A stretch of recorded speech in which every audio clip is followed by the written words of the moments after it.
Ewen Rabier,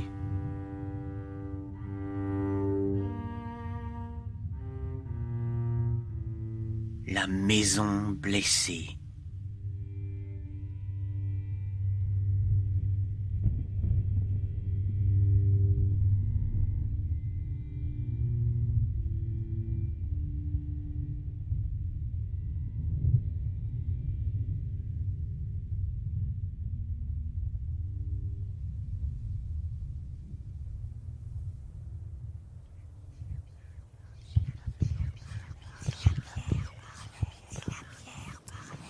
Si la pierre parlait, que nous conteraient ces bâtisses séculaires, au mur desquelles nos aïeux confièrent leurs plus grands secrets. Sous nos pas imprudents, ces monceaux de bois mort gémiraient d'épuisement.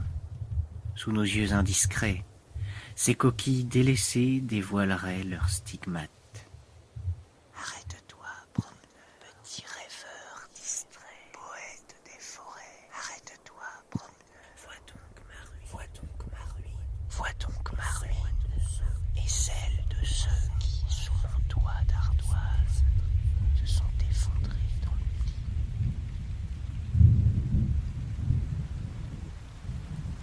Si la pierre parlait, elle m'annoncerait la venue de l'orage.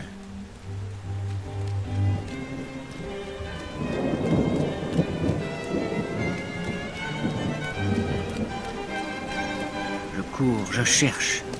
Les bois impitoyables ne m'offrent aucun refuge. Les cimes se battent comme des géants en lutte. Les rivières folles assaillent les sentiers. Que faire? Sauter?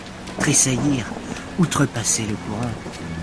Puis enfin parvenir de l'autre côté, les pieds glacés et lourds comme des poids de métal. Je dois m'abriter. Le chemin, encore et toujours ce même chemin. La plaie de mon passage s'ouvre et s'étend sous les broussailles épineuses, tandis que tout là-haut s'enrage et se déchire la voûte d'acier. Je dois m'abriter. Et dans un fracas, comme un cri de l'espace, le ciel se déchire. C'est la nuit des tempêtes. Éclair, un géant s'écroule. Je dois m'abriter. Le peuple des ombres circonvient le chemin, me barre la route, me griffe le corps. Je dois m'abriter. Mon propre souffle me brûle comme un tison. Je flanche et je fatigue, perdant bientôt espoir. Je dois m'abriter. Soudain, la voilà, la maison blessée. Une épave brune dans l'océan des lierres, des arbres dans les murs, la cheminée à terre et même plus de porte. Lorsque la foudre frappe, elle est une carcasse perdue en forêt. Mais dans l'obscurité, j'y décèle la face d'un spectre misérable.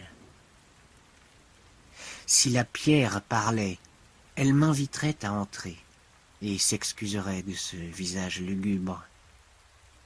Je me précipite donc vers sa triste façade. J'arrache quelques ronces et me fraye un chemin.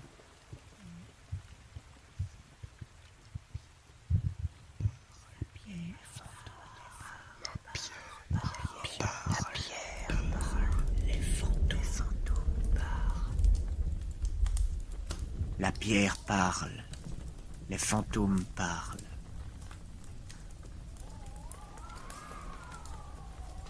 Lorsque je franchis le seuil, ils vont à ma rencontre. Un foyer qui crépite, une lumière dorée, mais surtout la chaleur. Une chaleur que je sais morte depuis longtemps. Ces fenêtres et ce toit appartiennent au passé. Et les habitants, les ombres dans la ruine, comment puis-je les voir? La pierre parle, les fantômes parlent.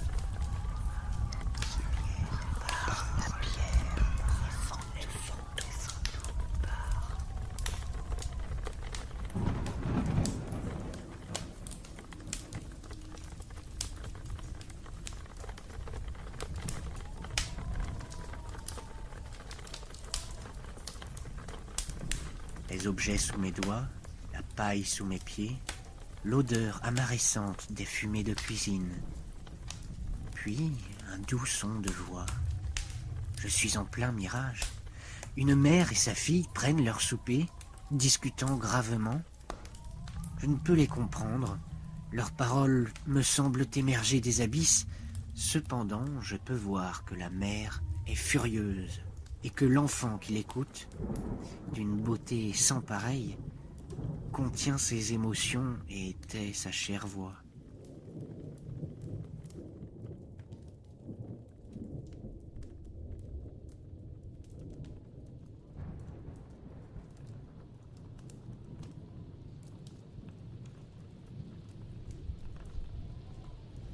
Je voudrais m'approcher pour avoir des réponses. Mais alors, un éclair me révèle la présence d'un troisième convive. Au-dessus de la table, caché dans la pénombre, un cadavre blême est pendu aux poutres. Face à cette horreur, à ce cauchemar tordu, je pousse un cri d'effroi et m'effondre au sol. Je le distingue à présent dans la lueur du feu, le flamboiement de ses deux grands yeux révulsés, ses pieds qui se balancent dans les courants d'air. Mais la mère et sa fille ne semblent pas le voir, ni m'entendre hurler. Ignorant ma présence et celle du défunt, elles poursuivent la dispute. La mégère s'emporte, son enfant résiste, mais sa colère turpide redouble de force. Des objets renversés, du mobilier brisé et un cœur abîmé. Voilà, la femme a gagné. Sa fille craque enfin et se dresse à son tour, ivre de ressentiment. Sa figure sublime est changée en furie par un poison de rancœur. Reproches, dévastation, abandon, épuisement, la pauvre enfant s'écroule et les sanglots la gagnent.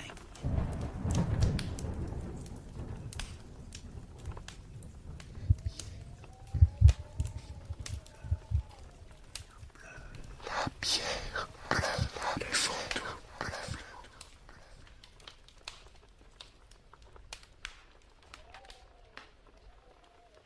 La pierre pleure, les fantômes pleurent.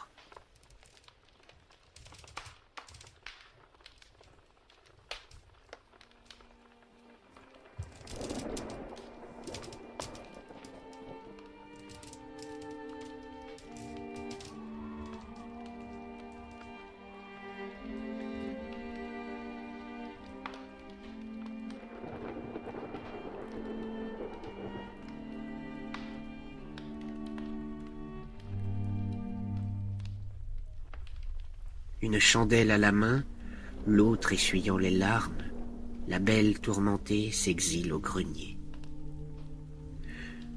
Je m'empresse de la suivre, bouleversé et inquiet. Une chaleur ambrée s'immisce dans la pièce.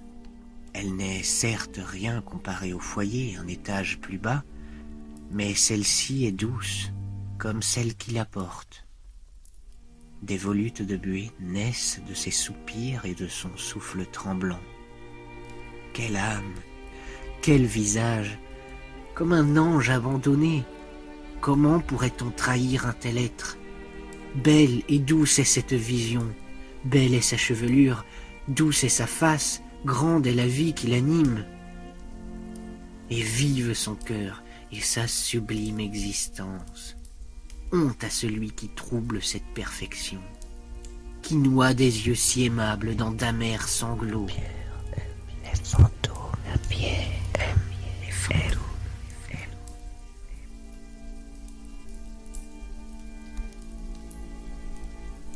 Comment te réconforter, toi qui ne m'entends pas? Poème perdu. Comment te réconforter, toi qui ignores ma présence? Étreintes échappées. Comment te réconforter, toi qui es 100 fois au-dessus de moi? Vaine déprécation. Ôte ce masque languissant. Belle, je t'en prie, pour ton bien et celui de ton dévot. Plonge, puise dans ta splendeur immarcessible, rends sa grandeur à cette figure souffrante. car si ce regard venait à tout abandonner, ce seraient les étoiles et mon âme éplorée qui s'éteindrait ce soir.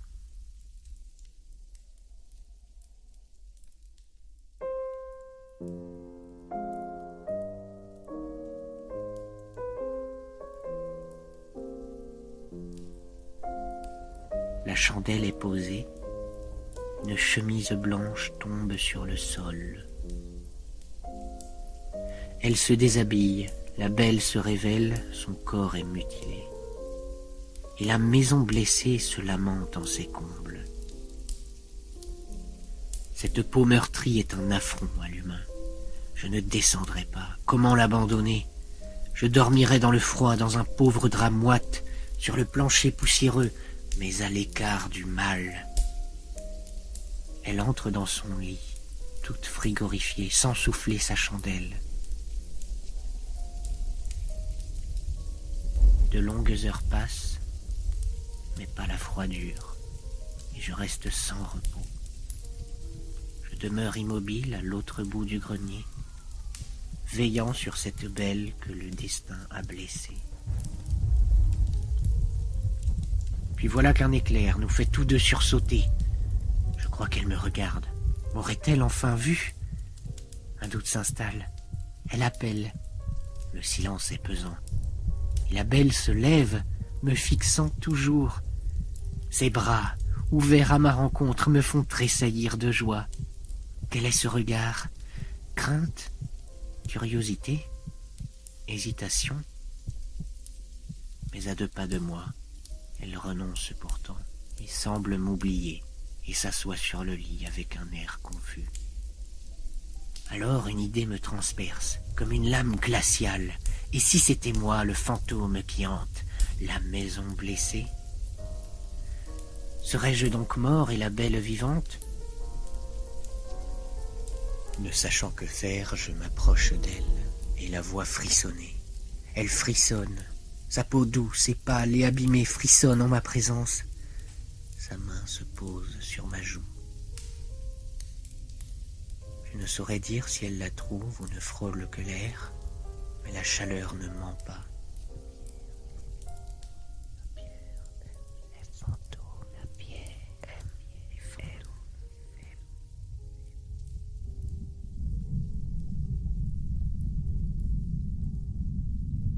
La pierre aime, les fantômes aiment.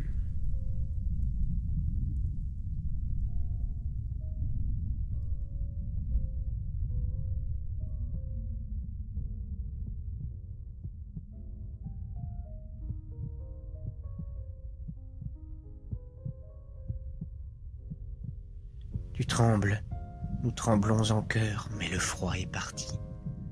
Oublie tes cicatrices comme la maison l'a fait. Laisse aller ton souffle tant que nos 2 cœurs battent. Laisse entendre ta voix et couvre le tonnerre. Ici ou là-bas, hier ou aujourd'hui, le foyer est vivant.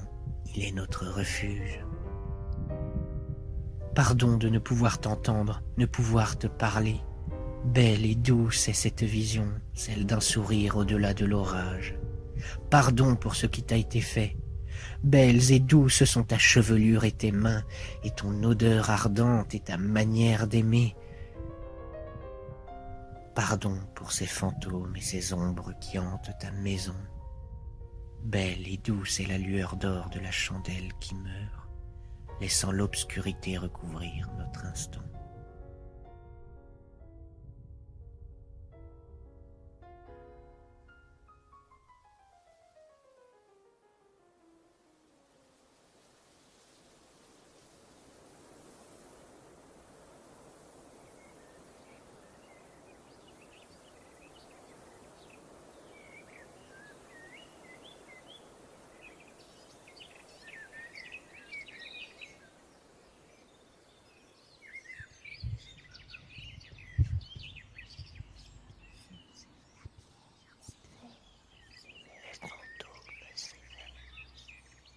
Lorsque j'ouvre mes yeux, la lumière de l'aube me pique jusqu'au cœur. Des perles de pluie décorent les poutres effondrées. La maison est en ruine, Le rêve a cessé. Chant des oiseaux, clapotis des rigoles, grondement lointain de la tempête passée. Un soleil bleu se lève sur mon désenchantement. Douloureusement, je m'extirpe du tas de branchages qui me servait de couche. Je remarque alors une vieille marque sur une ardoise brisée. Je descends prudemment et emporte la pierre pour l'examiner dehors. Soudain, une effraie surgit du foyer à l'autre bout du lieu et fuit vers la forêt. Je chute, mais parviens à sauver le fragment de souvenir. Dans la clarté de l'aurore, j'arrive enfin à lire. Il y a fort longtemps, peut-être bien un siècle, quelqu'un a gravé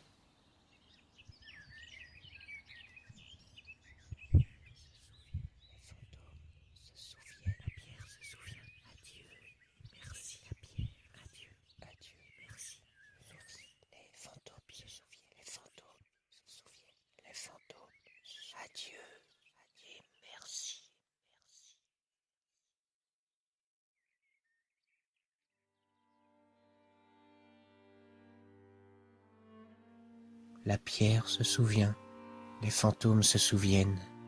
Adieu et merci.